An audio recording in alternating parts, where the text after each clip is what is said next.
तो आज की स्थिति में जो कास्ट बेस्ड सेंसस का चैलेंज आपके सामने खड़ा हुआ है, क्योंकि एनसीपी कह रही है कि कास्ट बेस्ड सेंसस होना चाहिए, छगन भुजबल या बाकी सारे नेता कह रहे हैं, बीजेपी का रवैया अब तक उसको लेकर साफ नहीं है। कल प्रधानमंत्री ने उस पर आलोचना भी की है कि कास्ट बेस्ड सेंसस को लेकर।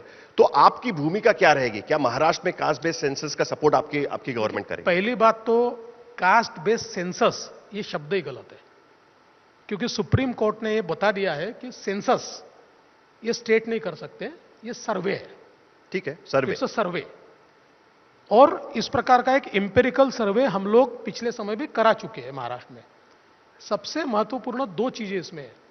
देखिए, कास्ट बेस्ड सर्वे को किसी की ना नहीं हो सकती है, लेकिन इसमें जो एकदम मूलगामी बातें जो है उसको हमको ध्यान में लेना पड़ेगा। पहली बात, देश में 2011 में एक इस प्रकार का सोशो इकोनॉमिक कास्ट सर्वे हुआ था, लेकिन उसके बाद मनमोहन सिंह जी ने ही उस समय निर्णय लिया था कि इसके आंकड़े डिक्लेयर नहीं किए जाएंगे।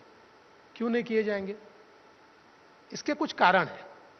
आज भी देखिए, बिहार ने सेंसस या सर्वे करने के बाद जो आंकड़े घोषित किए, अब वहां पर लड़ाई जुड़ गई है। कुर्मी कहते हैं हम इतने कम नहीं है, कोयरी कहते हैं हम इतने कम नहीं है, और कोई कम्युनिटी कहती है हम तो 6%, हमको 2% दिखाया गया है। तो इसलिए इसका जब तक ऑथेंटिक मॉडल तैयार नहीं होता है, कोई मॉडल नहीं ऑथेंटिक। सर, वो तो करना ही पड़ेगा ना। आपकी स्टेट में भी मराठा समाज कह रहा है कि हमें आरक्षण चाहिए, धनगर समाज कह रहा है कि हमें अलग से आरक्षण चाहिए। आपने वादा भी किया था उनको।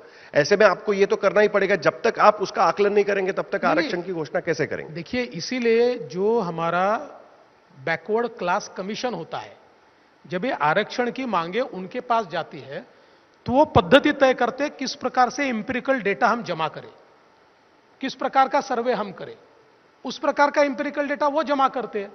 तो मुझे ऐसा लगता है कि कुल मिलाकर समझ लीजिए, अब बिहार ने कुछ एक निर्णय किया है, अब हमको देखना पड़ेगा उसका परिणाम क्या है, उसकी ऑथेंटिसिटी क्या है। ये सारी चीजें देखने के बाद ही इसके ऊपर डिस्कशन हो पाएगा।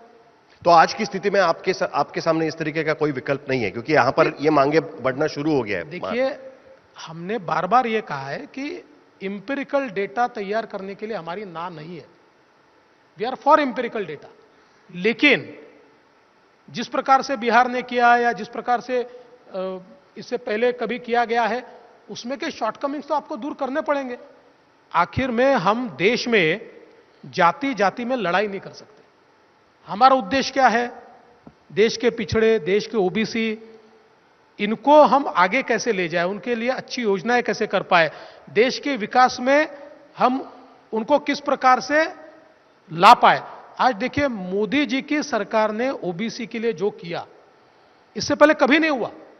देश में ओबीसी का आयोग तो कई सालों से था, लेकिन उसको कॉन्स्टिट्यूशनल दर्जा देकर उसके माध्यम से ओबीसी समाज के लिए अलग अलग फैसले जो लिए गए, ये तो मोदी जी ने लिए। तो मैं ये इतना ही कहना चाहता हूं कि अल्टीमेटली हम लोगों को एस्पिरेशंस भी पूरे करने हैं, लेकिन एस्पिरेशंस पूरे करते समय मेथोडोलॉजी ऐसी होनी चाहिए कि हम जाति जाति में लड़ाई न करें। ठीक है, आखिर में सर,